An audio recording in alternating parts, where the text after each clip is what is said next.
My question is for the Premier. Premier, Ontario's Ombudsman's ongoing probe into Hydro One's billing fiasco is now the largest ever undertaken by his office, with more than 10,500 public complaints and an average of 10 new complaints each day still. Residents of my riding have experienced this firsthand, with hundreds of customers, including small businesses, who have gone months without a bill, only to be advised that they owe thousands and will be disconnected if they don't pay in full.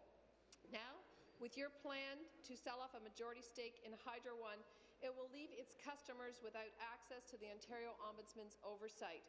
Premier, is your government trying to run away from the accountability of the Ombudsman's oversight and another critical report on the energy file? Mr. Speaker, I know that the Minister of Energy will want to speak to the specifics, but let me just say that, in fact, we believe that Hydro One can be a much better run company.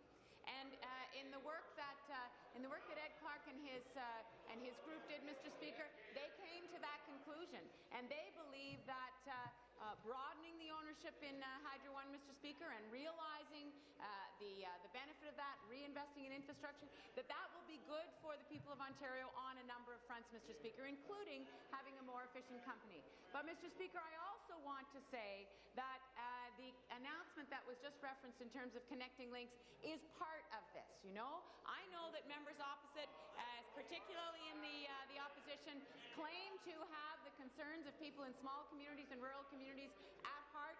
They should be very, very supportive of a Connecting Links program, Mr. Speaker, because the members who come to the Good Roads Conference and to Roma, they talk about over and over again the need for infrastructure investment in Connecting Links, and that's exactly what we're doing, Mr. Speaker. Supplementary. Well, Premier, you have increased the Ontario Ombudsman oversight with Bill 8, only to turn around and take it away from Hydro One. Just last week, you announced that a beer ombudsman would be created to watch over beer sales. Well, Premier, families in Ontario are more concerned with their lights being on than their Bud Light being cold. So even though one can't really happen without the other, we have seen this before with other scandals like Orange and the gas plants, where oversight has been created after the fact. House Leader. Premier, will you help protect the customers of Ontario's largest electricity provider by allowing proper oversight by the Ontario Ombudsman? Minister of Energy. Premier, Minister of Energy. Mr. Speaker, the Hydro One transformation is going to take a number of months. In the meantime, there's plenty of time for the Ombudsman to report. But, Mr. Speaker, with respect to the work that the Ombudsman has been doing, yes, he's received over 10,000 complaints, Mr. Speaker. They're generated out of a new billing system.